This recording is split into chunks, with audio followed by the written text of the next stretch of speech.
Alright, so after talking to you guys, the number one thing to focus on when time is a constraint is design. There's a saying which is that you can't polish a turd, so no matter how good the listing is, no matter how good the images are, if it's a turd, it's still a turd. So in this video, I'll go over the 5 simple steps that I use to make my designs. Let's get into it. Alright, so the first thing that I do is that I research. Research is the main part that I gotta base everything out of. So if we just head into Etsy and we just search for sweatshirt for women. Etsy is a marketplace that consists mainly of women, and mainly gifts for women.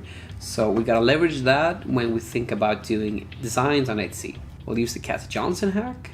The Cassie Johnson hack is to apply a star seller filter, but instead of having star in the search bar, you swap out star for best. And then you have all the best sellers for the given keyword. Now, to speed up the process, I use Everbee to take all these listings and actually see which of these sweatshirts are actually selling the best. There's a link in the description if you want to use it, but let's get into it here. Based off of monthly sales is usually what I do. Let's see here what we can take. Let's take the first one, why not?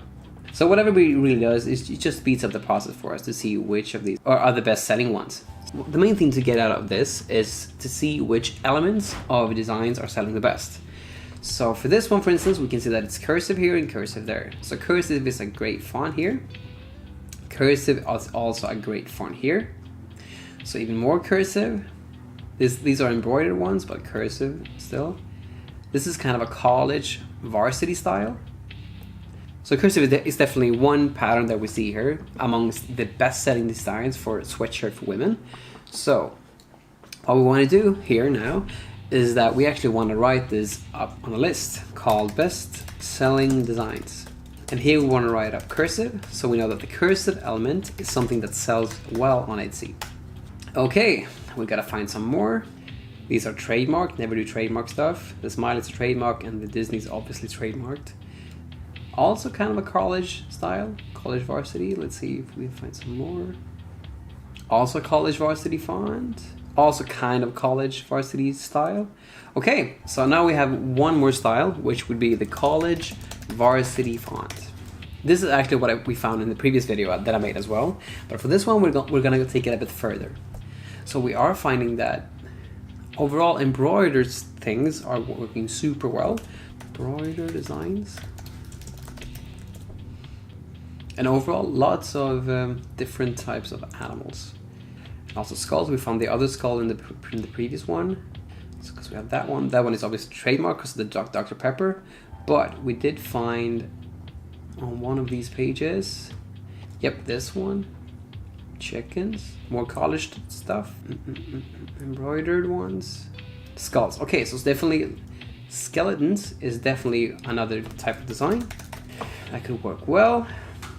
And a retro. Yeah, let's do this. This one is we found this one, found this one that's also kind of a retro style.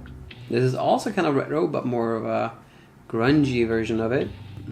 Okay, so we have this with the hollow ones, hollow wavy ones. So wavy is definitely wavy retro. Yeah, the main thing is that it's wavy and a retro font. So that's the common denominator with these. So wavy retro font.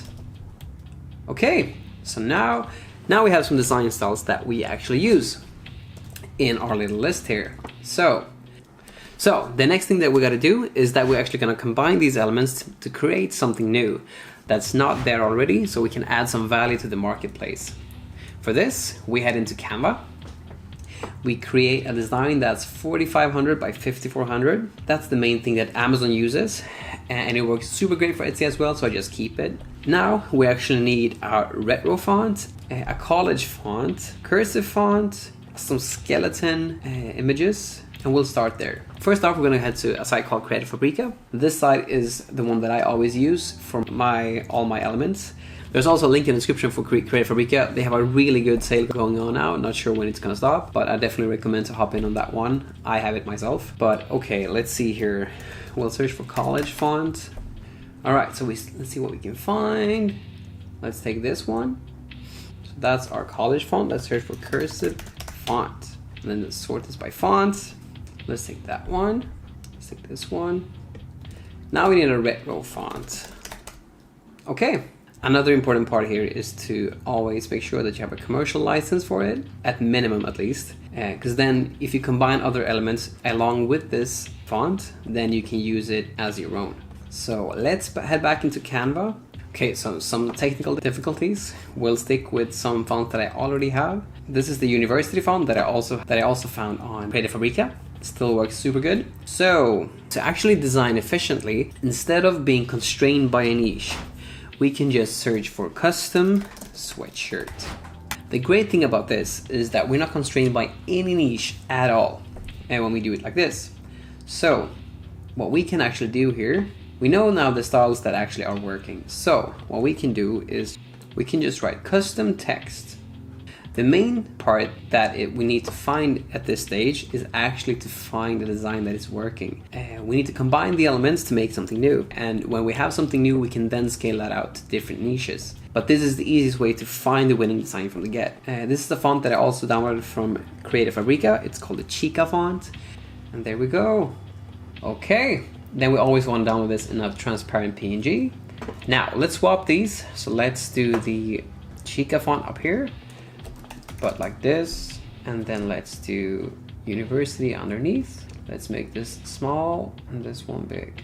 We also know that the retro font was good. I'm having some technical issues today, so I can't for some reason upload to Canva. I think they're updating their editor, but let's take this one. This is also a font that I've downloaded from Fabrica before, called the Augusta. I think the cursive one looked better, so we'll use this one. Perfect. I think we'll keep it like this.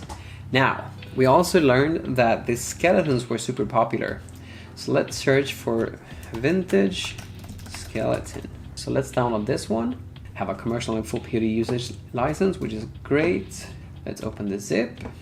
Now, sadly, there are times when people actually just blatantly steal stuff and then upload that to Fabrica. So as a rule of thumb, I never just use these right off the bat. I use them with other elements just to make sure that I'm not infringing on anyone's property. So that's kept me good for as long as I've been doing Etsy. As I mentioned initially in the video, the market on Etsy is mainly women. So having women skeletons is a really good thing. Let's take this one instead, and let's just cut this out and then just have it like this. So custom text.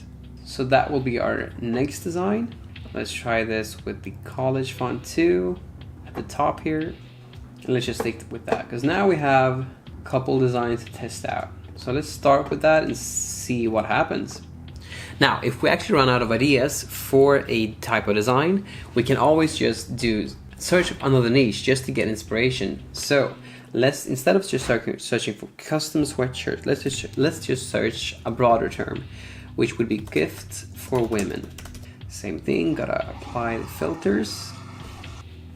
Let's see if we can find any other type of design. This is another type of popular retro design, which is good, which we could use. Actually, letters repeating after each other, like we just saw. Yes, letters repeating. We saw one before with the retro, with some of them being hollow and some with just an outline, and then one was filled in. So repeating letters with one of them being hollow could be good. Repeating letters, basically. So this is just a great way to get more inspiration for other types of designs that we can incorporate within our designs.